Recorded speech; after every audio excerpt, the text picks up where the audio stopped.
Welcome to When Not Yet Becomes Right Now, the podcast where we dive deep into the moments of transformation, the times when not yet shifts into right now and everything changes.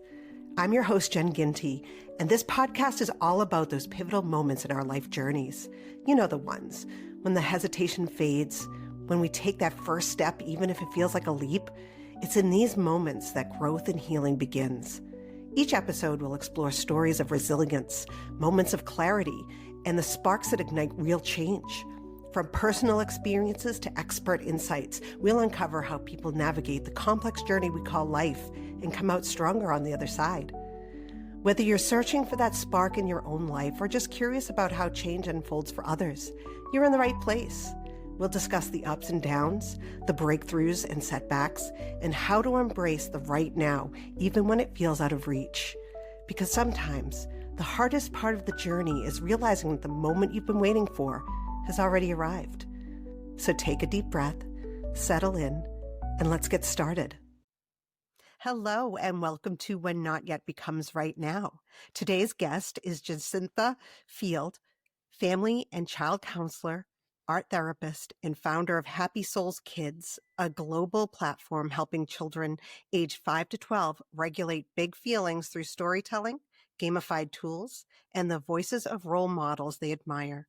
After overcoming domestic violence, solo parenting, and burnout, Jacintha transformed her own healing journey into a mission to reach 100,000 children by 2027. Featured in outlets like Mamma Mia, Kids Spot, and Thrive Global, she brings honesty, creativity, and deep insight into emotional literacy, mindful parenting, and building purpose-led work from life's messier moments. Welcome, Jacintha. Oh, thanks so much for having me, Jen. Now, my name is Jacintha. It's like Samantha and Jacinta put together, and people get very confused by it. So you are very welcome to call me Jay, because otherwise it's like a little bit of a tongue twister. So yeah, you're welcome to call me Jay. Well, thank you. I am so excited for our conversation today. I think we're going to have a conversation that a lot of people maybe will understand and feel less alone with. Yeah. So tell us your origin story. Oh, how far do we want to go back? As far as you feel comfortable.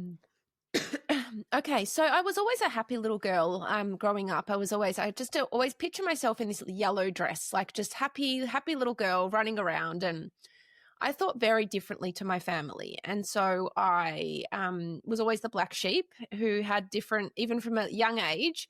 And so I was shut down a lot for the way that I was thinking.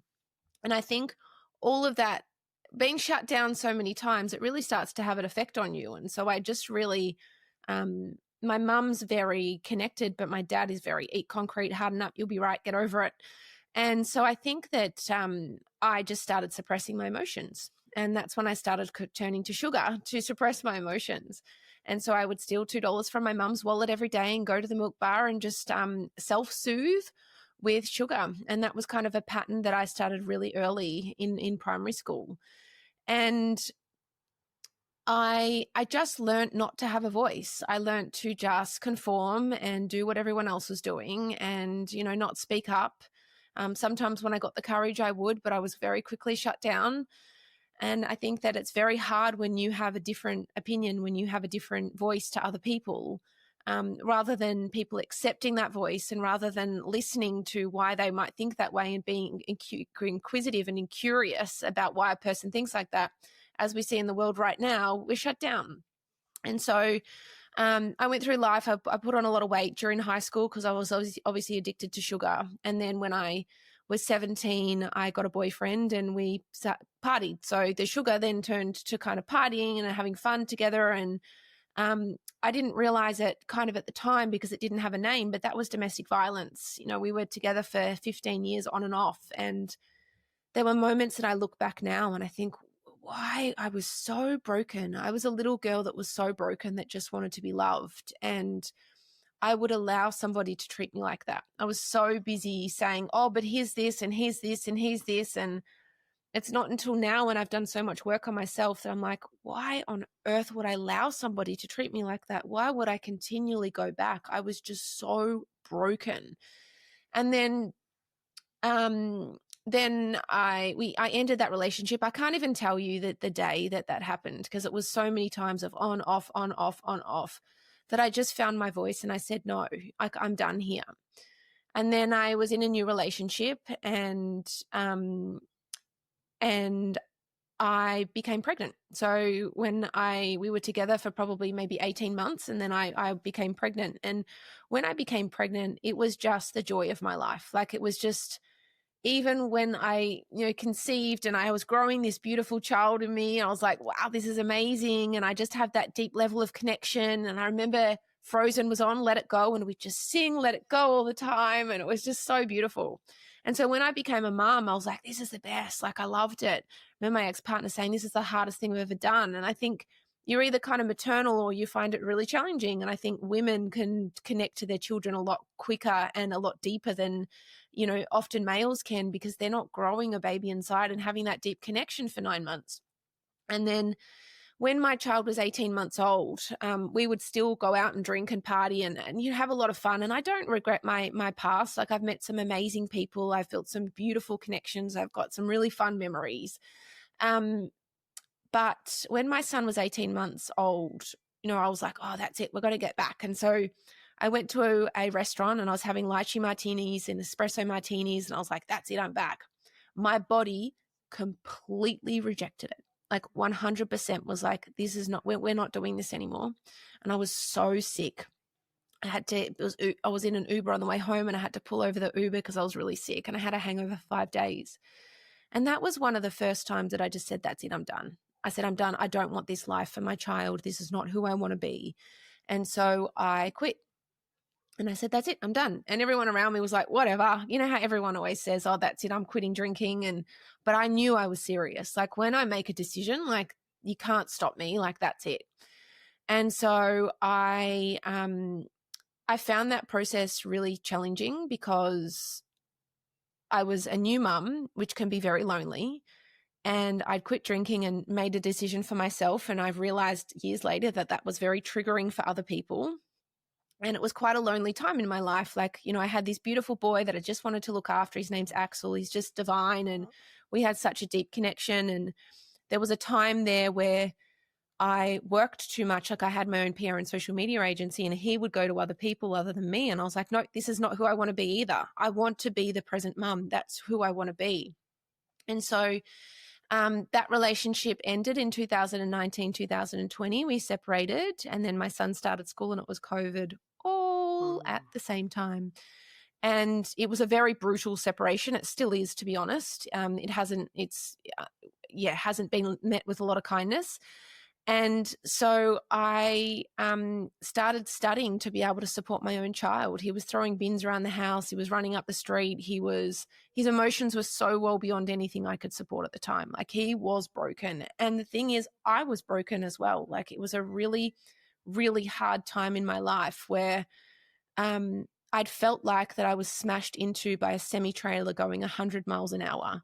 Like, I was at the bottom of the barrel. I was like, I can't understand this. I've been doing all of this work. I've been meditating, and I've been doing all this breath work, and I was on this path, and I just could not understand how something so brutally could happen during those aspects. Like, aren't you supposed to go on a healing journey and everything's supposed to be wonderful and you make decisions for yourself and, it's all linear and it's great? No, it is not at all. It is tough. And so, I just really studied in, and I worked out that even though I'd done my own work, breath work and meditation, etc., that wasn't landing with my child.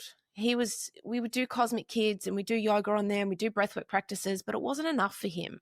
And so I studied and I was researching as much as I could to support him. And so I started drawing circles for him. I said, can you just draw the face of how you're feeling in the circle? And so that's what he would do. And then we'd break it down. I'd say, why are you feeling sad? Why are you feeling disappointed? Why are you feeling frustrated? And that was kind of how I started relating to my own child. And I started really connecting in with him. And then during COVID, I saw that kids couldn't gain access to psychologists, which as an empath just absolutely broke my heart. And unfortunately, Jen, it still exists today, where kids can't gain access to psychologists. There's 6 to 12 month waits, and it's it's heartbreaking. There's families and children all over the world that are suffering that just can't get that support. So then I made a commitment and to be of service, and I started studying to become a family and child counselor and art therapist. I've studied play therapy and I'm a kids yoga teacher. And through all of that, that's where I worked out kind of what I needed to work on. And to be honest, the process for me, Jen, was so healing. Like when I was studying to be counselor and we were doing art therapy, it was so incredibly healing to me. And then I had this light bulb moment. 20 years ago when I was partying, I went to a meditation teacher. And the meditation teacher just got me to draw and draw and draw. And so I couldn't express how I was feeling at the time. And so then for me to be able to go into art therapy with children, like it's just this beautiful motion of like, okay, I get it. The dots have been connected. I understand why this happened. I even understand why my separation happened and why it had to be so brutal. And I think when you go through those elements, you just get these like, okay, I get it. I get it. Like, at the time, I call it the mud, where it's just so hard. You are stuck in there. Things are being thrown at you left, right, and center. You're not knowing where to be. But I think when you realize that things are happening and that they're there to help you, it makes the journey a little bit easier. And then we moved to Torquay, which is the surfing capital of Australia, and that's where Kelly Slater is all the time surfing. And I had a private practice there. And so I learned the pain points that children and parents were facing. And I loved it. Like I would just work with kids and I'd play with kids all day. And it was through the therapeutic process. And then we'd build different languages with children and families. And then I was in practice with one of the kids one day and I said, hey, do you want to do some meditation? He just rolls his eyes at me like, whatever, lady. I said, LeBron James meditates, and instantaneously he was in. And so that's when I knew Happy Souls Kids would be something beyond a practice, but I had to make a really hard decision. And this was hard for me. Like I loved the kids. I loved them. It was such a hard decision for me to be able to move away from my practice to work on a startup, which we're building now. And so that's kind of our journey. We moved back to Melbourne, and yeah, it's a really long-winded 11-minute journey there, Jen, but that's kind of, how I got to where I am. But I think and I've had many more traumas in my life. I think that in order to hold space for people, you have to go through a lot of traumas yourself. Yeah, it's that there is this kind of understanding when you have gone through many different aspects of maybe trauma or, depression, that kind of thing, that you become more sensitive to it for others. Yeah. You can feel what people feel even before they're feeling them. It's like you can understand like, oh, that's big for you. Yeah. And often we just get told to eat concrete, harden up, you'll be right. And so that's how people live, is they just ignore their feelings. They get on with it. Like, don't worry about it. Just, we're not going to talk about it. And that's, for me, it came out in really toxic ways. And so, yeah, it's tough. Like the journey with feelings and emotions is really tough, especially if you're not connected to yourself. Absolutely. And there are so many points that you brought up that I want to discuss, but I thought it would be important to go back to the childhood aspect of it, that you felt silenced and you felt, like you weren't able to use your voice, and that you were a happy girl, and somehow or other that kind of just put a kind of like a wet blanket over it, right? Yeah. And then how that affects relationships in the future.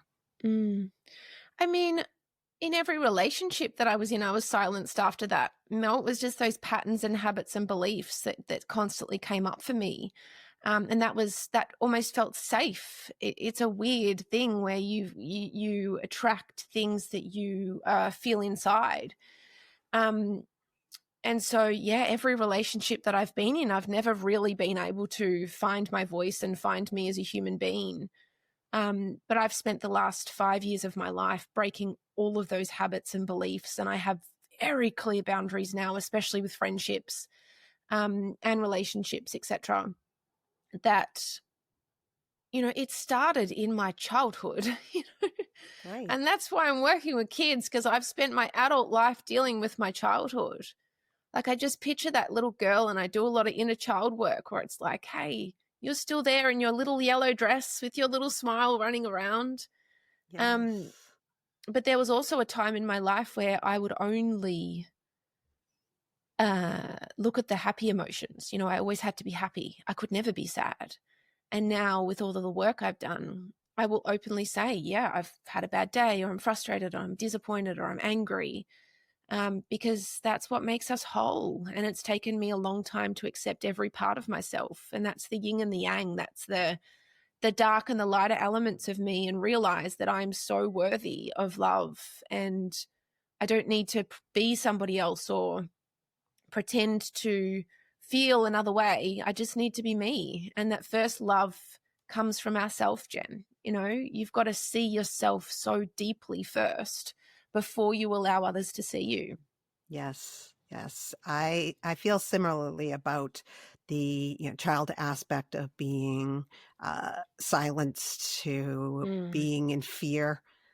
I know we discussed this earlier, but yeah, with my childhood and my abuser, I did not know what a relationship was supposed to be, what I was supposed to accept, right?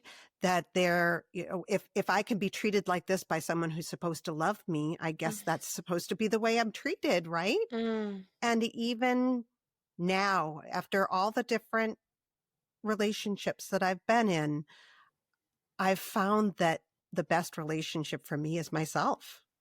And it's really hard pill to swallow, because we constantly look outside of ourselves. And often became a people pleaser. I would know so many thousands of people, thousands. And I'd always be, I just wanted to be loved by all these people.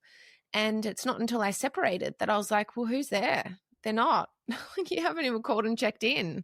That's not my friend. That's not somebody that really deeply cares. And that's when I learned to love myself. And I know, Jen, you've briefly talked about your story, and that's challenging. Like, it's very hard to go from isolation and feeling lonely to loving every part of you. It's a long life project. It's not easy. No, it's not. And a lot of people ask, where are you at in your journey? I'm like, in the middle. And I'll be 10 years from now in the middle. Yeah. Because it's a lifelong thing to learn to love yourself, to have those boundaries that protect yourself, even when you are that people pleaser and you're like, maybe I should say yes, when we know deep inside it's a no. I'm really good at boundaries now, but the people around me are finding it very hard to accept. Like, I would just know. Like, I had somebody say to me the other day, not ask me a question, like I was going through some really big stuff, like personally, and it was like, you need to do this for me. Oh, you're not going to do it. Okay, no worries. We'll take care then. And I'm like, okay, I'm good. Like I don't want to invite that toxicity into my life anymore. No. I'm not going to chase that. Whereas I used to, oh, don't worry. Oh, no, we can be friends. For me, it's like, you need to have a level of acceptance that if I'm distant, either something's happened or I need time to myself. I need to work on myself. I've got some big stuff going on. And I think that that's, from humans, like, it's tough. We have abandonment wounds. We have all of this stuff that comes up, but I just don't allow people, unless they speak to me respectfully, to be able to project their stuff onto me anymore. I'm a counselor. Yes, I absolutely am, but that doesn't mean that I'm going to hold all your garbage. Yeah. My therapist likes to say I'm the sponge that keeps sucking up the water and not squeezing it out. Yeah. Right. And I need to, and I have been learning throughout the years to squeeze that out and give myself the time and energy that I need to focus on me as a person.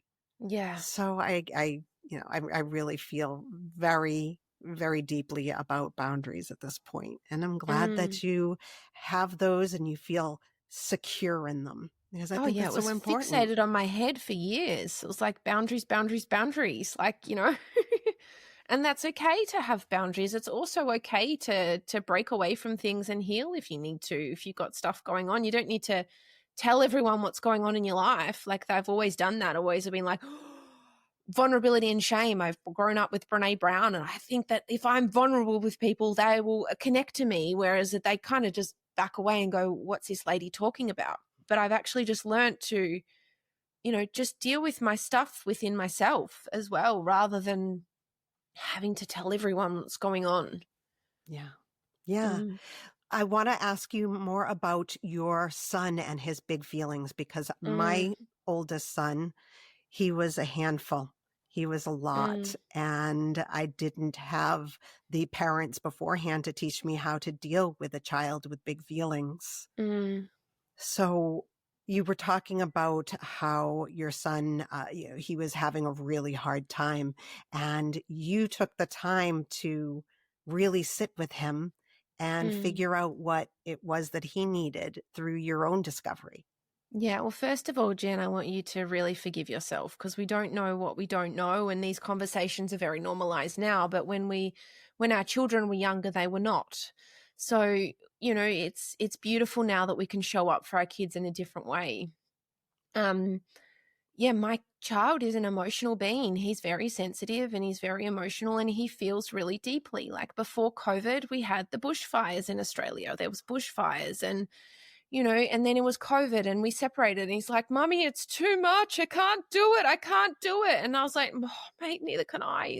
We're here together, and I think my child is here to teach me unconditional love, because no matter how he is, I'm going to love him. He's just divine. He's such a beautiful being, but he finds things really hard. And it wasn't just the separation. It wasn't just COVID. It was starting school. It was new friendships. It was trying to be seen, heard, valued. And I have a different way of showing up as a parent. I was reading Dr. Shafali's Conscious Uncoupling books, before I even became a parent. I just love that deep connection. I remember once I had a friend, my son wouldn't sleep. He was just he just wouldn't sleep in his bed. And I was always like, nope, that's what we do. We put kids. And I remember letting him cry it out for 2.5 hours. And I was like, absolutely not. This is not who I want to be. And it was very hard for me to stand up to my friendships during that time. And that's a perfect example. Like, he's not going to stop. He cried for 2.5 hours because he needed me. And that broke my heart as a mum. Same You happened know, with me with my son too. yeah, Yeah, that's the that's pressure not who to he do is. the right parenting way, when Yeah. there's the only way to parent is the way your child needs you to. I wrote an article on this, Jen, years ago. It says every Tom, Dick, and Harry will give you advice about parenting. And my advice is not to not listen to any of them, and actually just listen to what your intuition is telling you. And, sometimes that means standing out from the crowd. Sometimes that means standing out from your family and your friends and people that will tell you how things need to be. And yeah, I mean, my son is incredible. He I had to learn a language with him that he really understood, and that's through play. He loves playing. Everything is a game for him. It's just, he still loves me chasing him, and he loves play. And so that's why I started studying play therapy and even art therapy, because he's a doer. He's not so much a talker. Like, he is a talker with me now because I've created that safe space for him. But, I had to do a lot of work with him to help him understand that he wasn't the problem in the circumstance. I've been his full-time carer for 5 years, and I have not had a lot of help, and that has been very triggering for him again. I remember when we moved to Torquay and we sold our house and moved, and that was a really emotional process for both of us, leaving that house. That was our safety net, and we didn't know where we were going, and we moved to Torquay, which is an hour and a half away from Melbourne, and we stayed in a tiny house for 2 months, and I was broken. I just hid in the tiny house, and I was like, I couldn't go near people because I was just so broken at the time, and he was as well. And then we found a house, and I said, if this is where I'm supposed to be, please give me a sign. There was 85 people on the wait list for houses, and we got one within 48 hours. And that was such a beautiful sign for me. And I remember, so we settled. It took a long time for us to settle. I was half in Melbourne, half in Torquay for 6 months, going through a legal process because it was trying to get stopped from me going. And it was exhausting. I would do 20 hours of driving a week. Like, I would drive there 2 or 3 times in a day. I'd drive to Torquay, or drive from Torquay to Melbourne, drop Axe off, go back to Torquay, have a meeting, come back to Melbourne. And I would do that a lot, exhausted. And when we finally settled and my son started school, I remember I was outside the classroom. We didn't really know anyone in Torquay. It was such a new place for us. And part of me was like, this is what our souls need. This is what we need to do. And part of me is like mum guilt. I felt awful for taking him away from what he knew. But I also knew that we needed to be away to heal. And it was middle COVID. We had a 5K radius as well. It was awful. Yeah. And I remember him being outside the front, his new school, his new classroom, and he was just like this. You could feel the anxiety for him. His teeth were just like, he was just so scared. He was going into a new environment. He was already feeling so reactive and scared. And this little boy came over to him. Let's call him John. No, let's call him Charlie. And so he came over and he just put his hand over him and he said, "Hey, hi, Axel, I'm Charlie." And I said, "Oh, Charlie, how do you know? How do you know that Axel was coming?" He said, "Oh, our teacher let us know." I said, "Oh, do you think you could show him around?" And he goes, "Yeah." And they're still really good friends today, that beautiful moment of helping him feel safe. And getting back to your question, Jen, is we just need to help kids feel really safe within themselves. And often they don't feel safe. We might diminish them. They might come up and say, "Oh, this is not making me feel good." And you'll come up, "Oh, don't worry about it. It's fine," And we're not giving us an opportunity to listen to our kids and listen to their feelings and listen to the deep stuff that they've got going on in their body. It's really important. And I think that's the place that we need to start, is listening to our kids, not trying to fix them. We don't want to fix their problems for them. We just want to listen to what's going on. And if they say, even at a young age, "This childcare doesn't feel safe to me," listen to that. If they're saying that they're not connecting to their teacher, find out why. Like, be the biggest advocate for your children and making sure that you listen to what they're saying. The other piece to the puzzle is the connection piece. Like, my child got to a point, I'm building a startup. I work a lot. I really do. When I'm not with him, I'm working. And he will say to me, "Mummy, I need your whole attention. I want your whole attention. I don't want your attention to be on your phone or on your computer. I want it to be right here with me." And I think that connection piece is missing a lot in parents and children, where we are the parent and they are the child, and that's the way that it is. And it's just not like that anymore, No. We're on a level playing ground. In fact, your child can teach you more about yourself than anybody else in the world if you allow them to be. And so I think that that's really important as well, is allowing children to have a voice, to be seen, to be heard, to be valued, because I wasn't in my childhood. Right. And so that's why I do all of this work with children now, to help them understand that they are so worthy and they are so loved. And a lot of the times in practice, kids would say, "I don't feel like my parent loves me." And that's a very common thing, that, I didn't feel loved by my dad, especially growing up, because he couldn't express that. And when you get older, you realize that it's got to do with their own self, and they're doing the best that they can, and we have a level for forgiveness for them. But when you're a child, you can't understand all of that. You don't get it. So telling our kids constantly that we love them or we're proud of them, not just because they get a goal in basketball, but because because you really do love and appreciate and you're proud of them just for being them, is really important. Absolutely. And, it's interesting. You say that you didn't feel the love from your family when you were young, as did I. I never felt that love. I was never told that I was loved. So when I had my boys, I made it every day, every single day. I tell those boys how much I love them. Oh. And when I go to bed and I say good night, my son, he's 21 now. He still says to me, "Good night, Mom, love you." Oh. It's like, I don't have to say it anymore. He just immediately, he knows the love is there, and he says it, to me, because he knows that that's important to me as well. He knows that I have a background of, abuse, and that I never felt, loved in the way that I wanted them to feel loved. Yeah. I want to talk a little bit more about, you had mentioned intuition, our intuition, how we feel. So when I was younger, I wasn't able to use intuition because of my abuser. Kids that are being abused, they can't trust their intuition because it doesn't matter. And so I had to learn later in life, especially as a mother, to be more in touch with my intuition. Did you always feel that you had that intuition?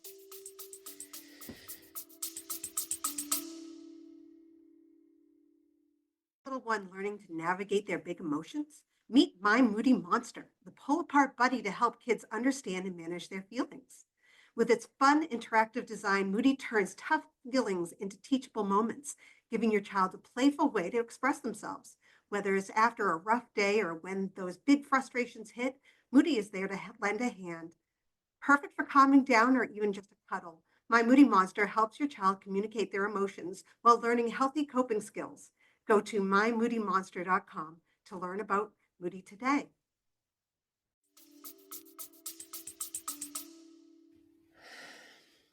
My separation has been the biggest blessing in my life for me to really trust myself and trust, because I was always 10 steps ahead of everything that was happening.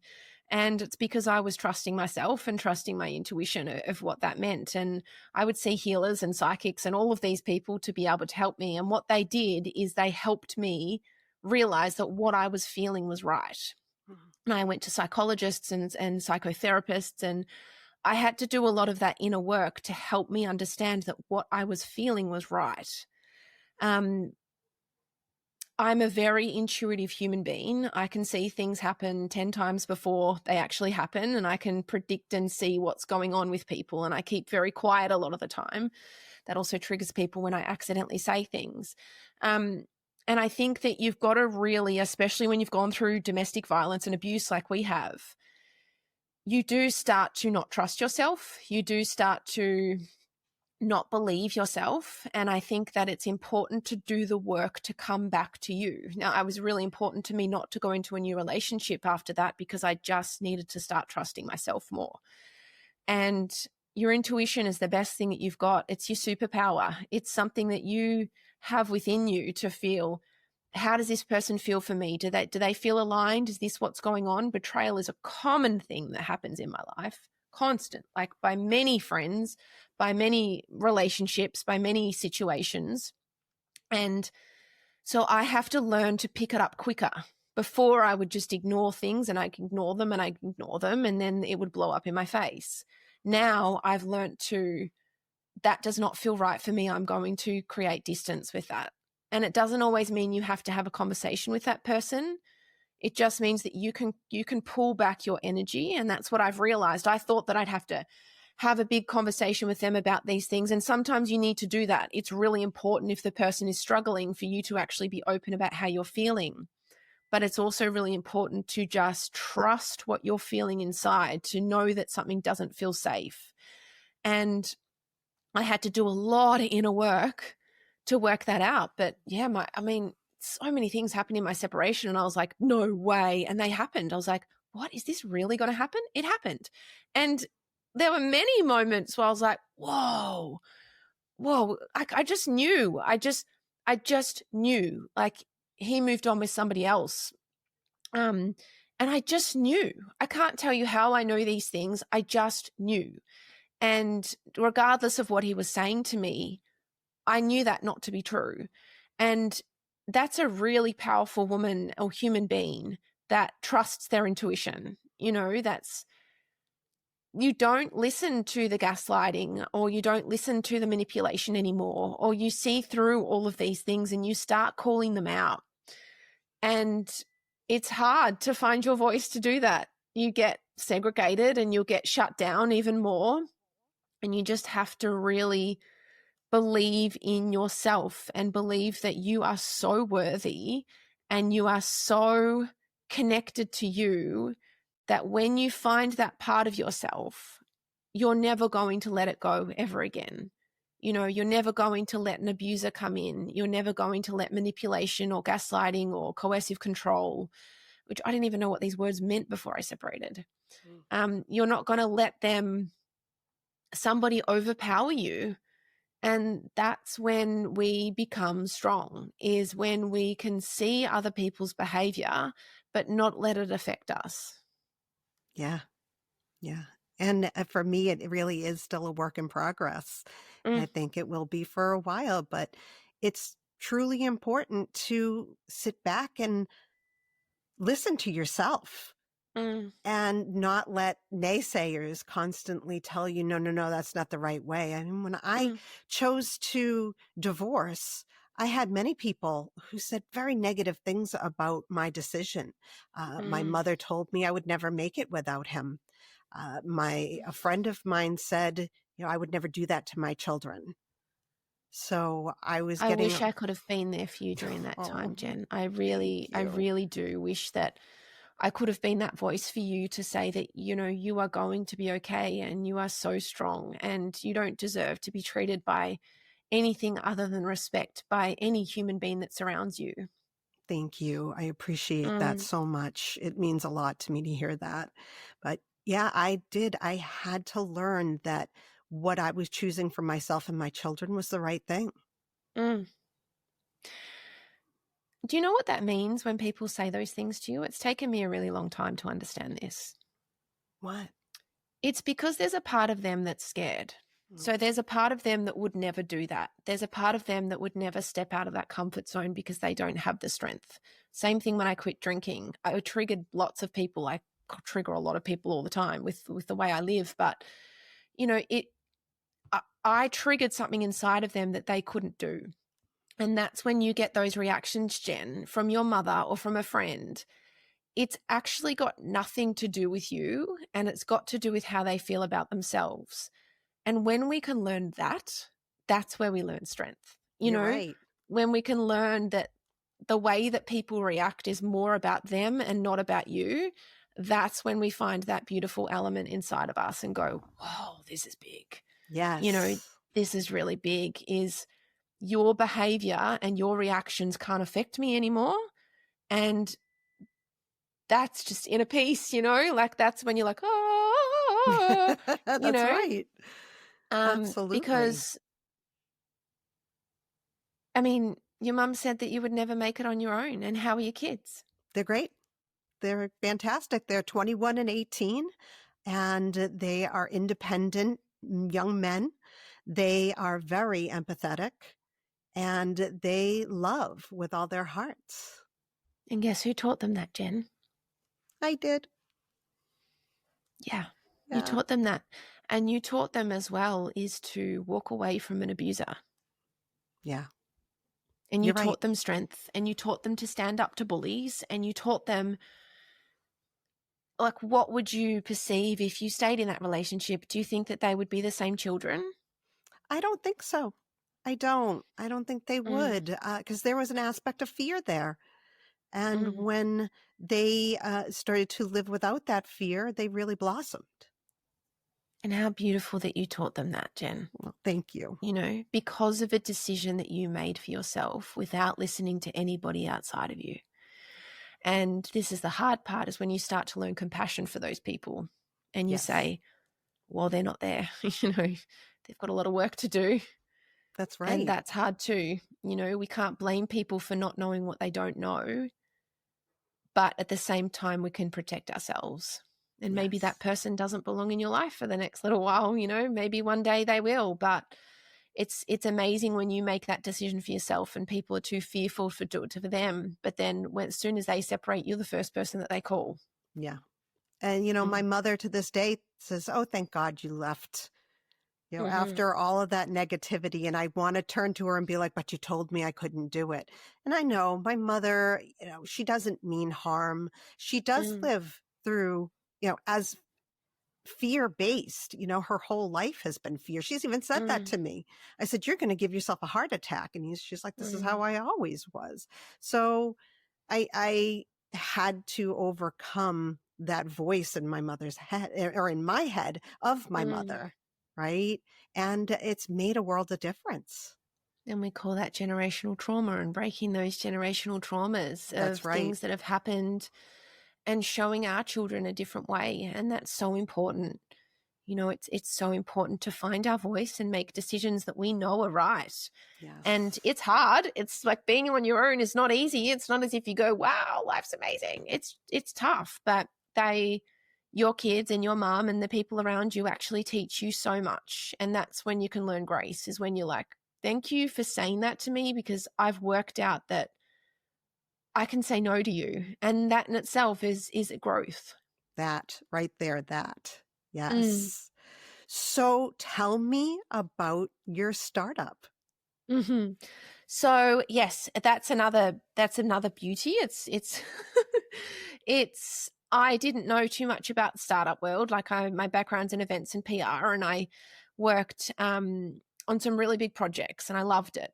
And then I went into counseling, and I had my own PR and social media agency at one point. And then I decided to build a startup, like an entire new world that I have no idea about.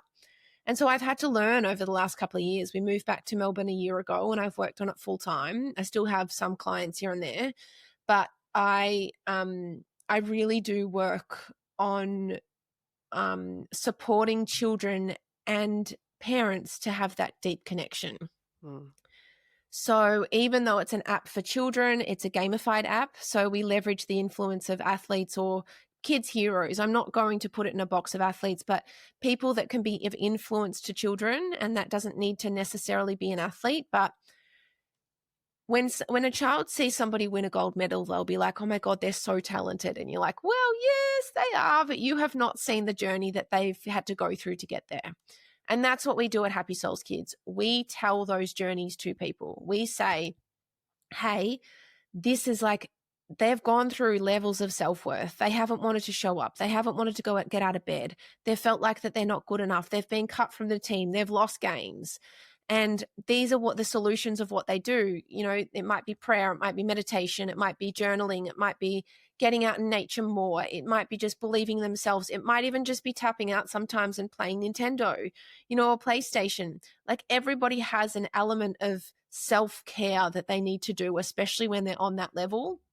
And so our journey is about telling those stories, is about like really going deep and saying, hey, this is what they do to get to where they are. So it's not just about meditation. Some kids can't meditate. My kid can't. He would not sit there. Sometimes he has a mantra. We've done all of those things, and, he would just roll his eyes like, whatever, mummy.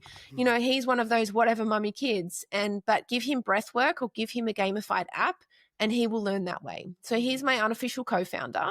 He's beautiful. Like, he says like, nope, that's good. Nope, that's not good.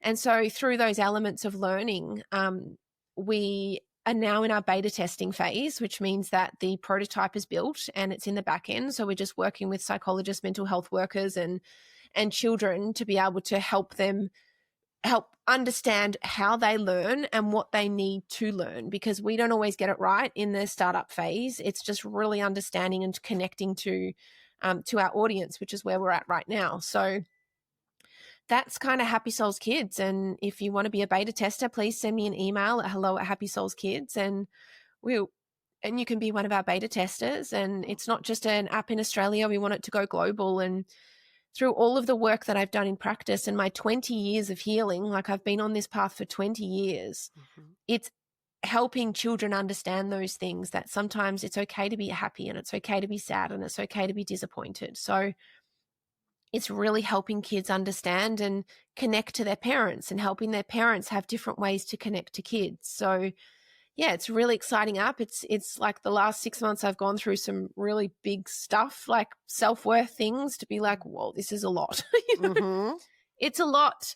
It's a lot to build this, and, fear and scared and all of these elements. And it's all part of the journey. But we've got some really great supporters. We've got some really great people on there, and you just got to keep on going and go back to your purpose and go back to your why and be like, yep, this feels really good for me. And my purpose is to support children, is to help kids, is to help their parents see the child in front of them. Jen, when I became a mum, I was like, oh, I'm going to be an earth mum, and we're going to live near the land, and we're going to go surfing, and we're going to, like, eat organic food, and everything's going to be wonderful. That is not my kid. He loves gaming. He loves technology. He's so incredibly intelligent. He has an engineering brain. He's just a smart little cookie. He can solve Rubik's cubes. He can get in front of the stage with 1,000 kids and sing in a band. You know, he's so incredibly talented, but he doesn't, like, he says he hates the beach, you know, like he wants to move to Antarctica because he hates the sun. That's the complete opposite of me. Like, Mm-hmm. I don't understand. How could you not like the beach? It's so beautiful. And he'll get down there and he'll be there for 4 hours and everything will be wonderful. But for him, there's this block there. And so I, as a parent, have had to learn who the child is in front of me and had to accept parts of, he has a 3D printing business. We go to the market, we sell things. You know, he's so technology minded that much smarter than me. I think it's really important for us to see our kids for who they are. And that's another piece of the puzzle as well, is that helping parents understand that maybe it's not always our kids. Maybe we've got some stuff to work on within ourselves too. And saying that in a really soft way to parents, I think, is really important. So that's what we're doing. The app is called Happy Souls Kids. And yeah, it's about helping people globally really find that connection within themselves and with their kids. Yes. Yes. And I love that you called it your purpose. I call my Moody Monster my purpose because it came from my own personal frustrations and then being able to share that with the world. And again, like you said, getting parents and children to communicate and to learn from each other. And for parents, you said it, you say it gently to them. And I try to do the same thing, is we can't help our children if we don't help ourselves as well. If we don't get our own toolbox together, right? And to, you know, take care of ourselves so we can help them as well. Jen, can you, because there's obviously some of my audience that will be listening, could you please let me know about Moody Movements and what that is about? Because I think that it's really important for my audience to know about your purpose too. Oh, yeah. Yeah. So my Moody Monster, I'll show you who they are. So this is Moody. And Moody is a buddy for those big frustrations that kids so get much. because you can rip them apart. Oh, I love that. That's like anger. Yes. Oh, sure. Yes. And it's so satisfying. And when I realized that Moody could help me, I wanted to share them with the world. Oh, I love it. Yeah. So I, you know, on my YouTube, I do Moody story time and we read books about emotions and I do Moody talks that are more centered for parents and adults that talk about each emotion. I use DBT as my own therapy and using those skills to teach adults how to better cope with their emotions and to build that toolbox that I like to talk about. Yeah, beautiful. Like that, when you just did that with the head and ripped it off, like that was so satisfying for me, even as an adult. And, you know, we work with slime in practice and, you know, sand trays and shaving cream and all of this stuff. And I try and teach parents that it's for you as well. It's not just for the kids. So when you did that rip of the head, I was like, that's so satisfying even for a parent. So congratulations on creating something just so really cool for kids. And that's come out of your pain. And, you know, we appreciate you, Jen, for even having this podcast and, you know, creating such wonder in the world. Like, please give yourself a little hug and a high five because you're doing amazing things. And you are too. I can only imagine how this is helping children who, as you said, have gone through COVID, who probably in their young years when they should be, you know, socializing, having those skills to be able to socialize and needing a connection that your app will bring to them, I think is amazing. I think children need as many connections to what they feel comfortable with. And I think kids feel comfortable with the technology now. For me, a long time ago, I would not want any, I mean, I'm an 80s girl. So, but that technology is a connection for them now. And it is. It's their language. It's the way that they learn. It's the way that they understand. And, you know, even now there's a lot of separation anxiety and kids go, well, during COVID, we did 2 hours of work and we were at the beach the whole day. So can you know, why do I have to do 8 hours of school? And you're like, yeah, okay, fair enough, Yeah. And there is a lot more separation anxiety and things, and kids just needing their parents. And when you were spent 2 years with them locked up in a house, like a lot of them were really excited by that. They were really excited just to have their parents all the time. Parents were, petrified and really scared of the future, and kids were just like, oh, this is great. We just get to play games with mum and dad all day. And in practice, Jen, I'll say to the kids, like, if you could start your day from the start to the finish, what would it look like? And 9 times out of 10, they will say, I want to be with my family. Mm. And that's the piece that people don't realize. Like, you could be working and just get your child to come and sit next to you and read a book. They just want to be close to you. And that's the most important thing to them. So I think that's really important for parents to understand that you don't need to have all the bells and whistles and the really big house or the really big car or whatever it might be, whatever material item that you're working on. Kids just need you. They just need you, and that's all that they need. They don't need all the other things. They might say it, but what they need deep down is just that beautiful connection piece. Yeah. And I'm sure that you've worked with parents who also have had backgrounds of abuse and have that problem with intuition and not being able to trust themselves. What do you say to those parents when they've come into you and they're worried about their children, but they're also worried about themselves?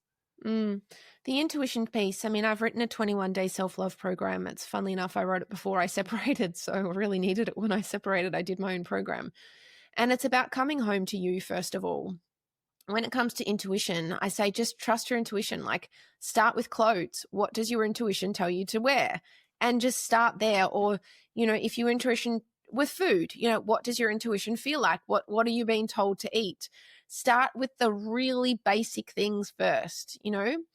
Go see a psychologist or a counselor, or even a psychic. I've got a few. If you please get in contact with me, I've got some absolutely wonderful people. And it's really about trusting you first, but doing it really small. So start with the food, start with the clothes, even start with driving. Sometimes you'll get told to go around another way because there's an accident up close. So really trust that, like, trust whatever's coming to you.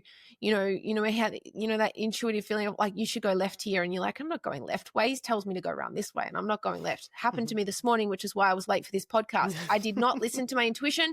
I listened to Waze and I got stuck. And it's really important that we trust ourselves first. The other piece is you need to find something that lights up your cup. It doesn't matter whether that is sitting and having a cup of tea outside in the garden, or maybe that's roller skating or skateboarding. I started surfing when I was 40 years old. Find that element of joy in your life. Otherwise, you become resentful to your kids, your family, and everyone around you. If your life is about getting up, getting the kid to school, getting lunch, getting dinner ready, cleaning the house, doing the washing, making sure everything's perfect, you're going to burn out. And I have many times. Making sure that you find that joy. I go to the gym. I wake up at 4:30 in the morning. I'll be at the gym by 5, and I try and get home before 7:30. I will literally go out, get everything done that I need to, and come back again before the day starts for my child. And it's finding that little moments in your day. If you've had a hard day at work and you just need 20 minutes to do a meditation in the car, go down to the beach, even see a friend, go for a walk before you walk in that door, that's what you need to really be mindful of. That's rather than projecting all the stuff of your day onto your kids, onto your family, onto your wife or husband, whoever's been home, your carer, making sure that you have that little piece of window to be able to really regulate yourself before going home is so incredibly important. And you've just got to realize that self-love is not selfish. Like, it's like that analogy when you're in a plane and you put your mask on first. You need to really be putting your mask on first. Otherwise, you are grumpy towards everyone. You're resentful. You're kind of mean sometimes, as we get as parents. We're a little bit mean to our kids, and they don't deserve it. And that's their whole thing of teaching your children that it's not their fault that you're having a bad day. It's not their fault that you're in a bad mood.